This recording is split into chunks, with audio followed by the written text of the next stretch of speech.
Epilepsy Alliance Africa. United we are strong. Yeah. Many lives we can help. Working with each other. Working with each other. Yeah.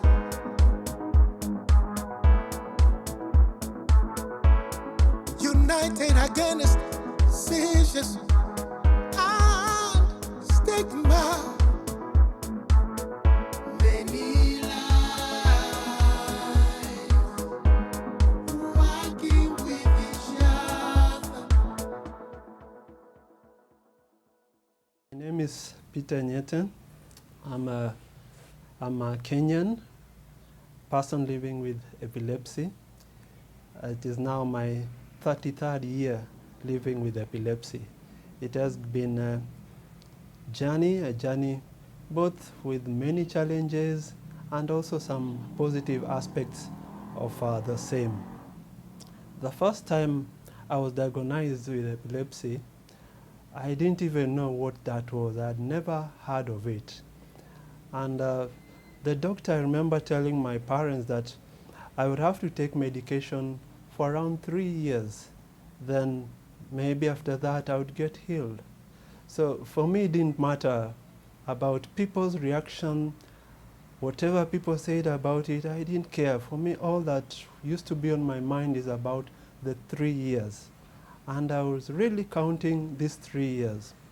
So after 3 years were over and I was still on medication, I was still getting seizures, I now started becoming concerned and I decided to do some research about epilepsy. And that's where I discovered that I may have to live a lifelong with it. But I guess by this time I had already started adapting to it. I'd gotten used to how people respond to my situation. But fast forward, after I finished school, I joined college and I was doing hotel and catering management, after which I went for an industry attachment. And while on attachment, I got a seizure. And at this hotel, a very famous hotel in Kenya, they just told me that they could not keep me any longer because I may spoil the institution's name. And for the first time in my life, I really cried because of having epilepsy. I had never felt that way before. I even today when I remember that day, sometimes I just feel like shedding tears. But it continued. I left that hotel and I went and I was taken into another hotel. Surprisingly, I finished 6 months industry attachment. After the attachment, they employed me. But one time I had now to go for my regular checkup to my doctor. And when I asked for leave, they really wanted to know what was the reason that took me to hospital. And when I didn't disclose, they just decided to do their own research behind my back, and they got to know about it. And the next thing, I was told that I could not fit into that hotel environment. They could not keep me. And from that moment, I asked myself, for how long will this continue?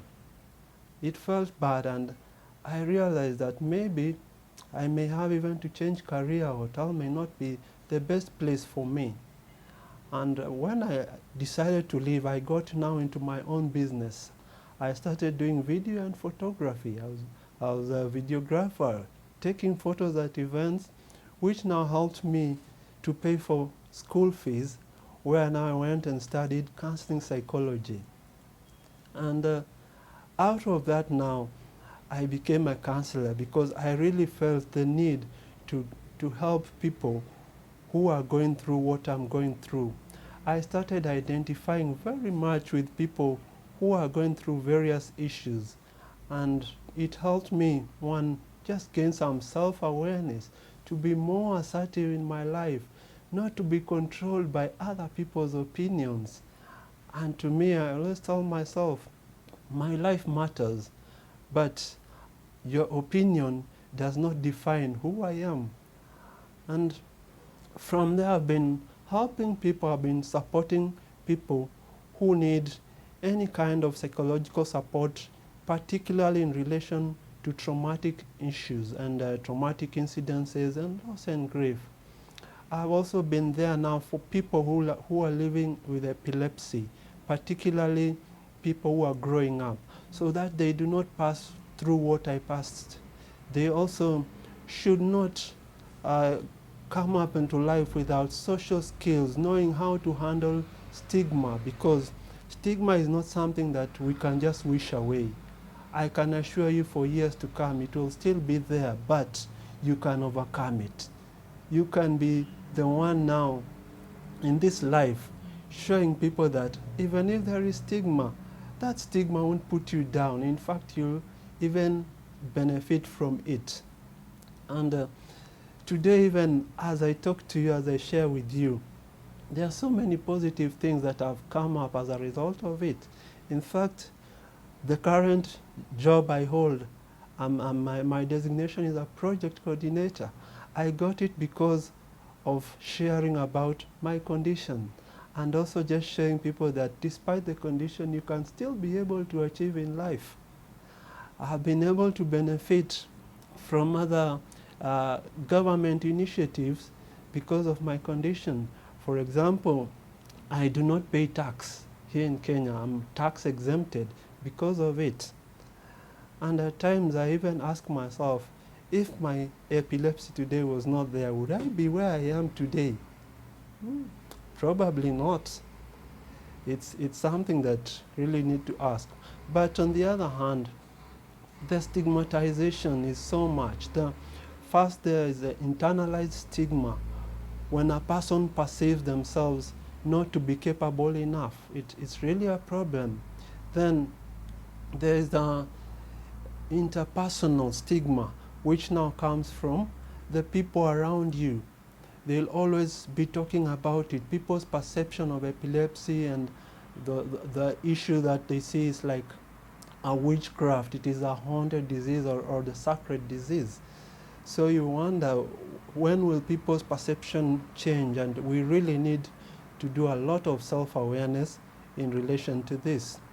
Then there's the institutionalized stigma, particularly from institutions that offer services to people with epilepsy. For example, like insurance companies, they will not want to offer any insurance cover because they feel that you're going to be more of a liability to them. It's a real problem. But as I talk this day to all of you, I just want to encourage you, if you're living with this condition, you can make it in life. You can make it. If I've come all this way, you also can. You only need to be assertive, need to always be telling yourself something positive every day, that I'm going through a challenge, but I know I will make it. There is nothing that is impossible without epilepsy. Come and let us be able to do some self-awareness, create awareness around it so that every person may be able to know how to handle a person with epilepsy. We may be able to know how to fit into society, and most of all, we may be able to achieve our goals in life. Thank you for taking that time even just to listen to me. Welcome as part of the Epilepsy Alliance on Social Affairs and Disabled Council programs. We all fight for the momentum of changing the life of a patient to an uncertain future.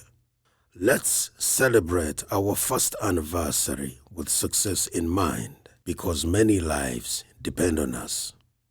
The Epilepsy Alliance was founded by a network of neurology, psychologists, nurses, and associations fighting for the well-being of patients in both primary care health review, cases on the continental level, through telehealth consultation by the League of Doctors, to improve social inclusiveness through awareness and advocacy.